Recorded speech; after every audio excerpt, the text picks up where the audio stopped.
নেপালের নতুন প্রধানমন্ত্রী সুশীলা কার্কি শপথ নেওয়ার মাত্র 2 দিন পরই আবারও বিক্ষোভ শুরু করেছে দেশটির জেনজি প্রজন্ম। রোববার গভীর রাতে কাঠমান্ডুর বালুওয়াতারের প্রধানমন্ত্রীর বাসভবনের সামনে হামি নেপাল গ্রুপের নেতা সুধান গুরুং ও তার সমর্থকরা অবস্থান নেন। তারা সংসদ ভেঙে দিয়ে নতুন নেতৃত্বের অন্তর্বর্তীকালীন সরকার গঠনের দাবি জানান। বিক্ষোভকারীরা স্লোগান দেন, মৃতদের নিয়ে রাজনীতি করো না, প্রধানমন্ত্রী পদত্যাগ করো।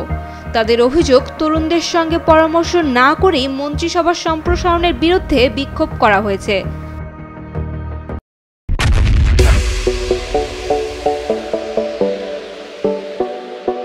মন্ত্রণালয়ের সাবেক অর্থসচিব রমেশ্বর খনালকে অর্থমন্ত্রী, আইনজীবী ওম প্রকাশ আরজালকে স্বরাষ্ট্রমন্ত্রী এবং নেপালের বিদ্যুৎ কর্তৃপক্ষের সাবেক নির্বাহী পরিচালক কুলমান ঘিসিংকে জ্বালানি ও সেচমন্ত্রী হিসেবে নিয়োগ দিয়েছেন নবনিযুক্ত প্রধানমন্ত্রী সুশীলা।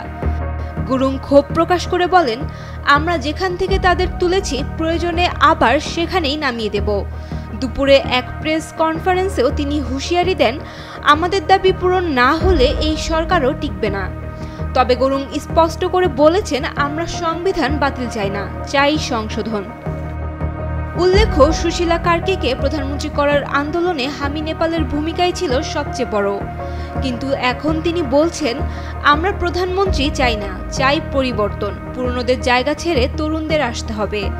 এদিকে কাঠমান্ডুর মেয়র ও জেনজি প্রজন্মের আরেক জনপ্রিয় মুখ বালেন শাহ কার্কিকে সমর্থন করেছিলেন। তবে সাম্প্রতিক ঘটনা প্রবাহে নেপালের নতুন রাজনৈতিক অনিশ্চয়তা দেখা দিয়েছে।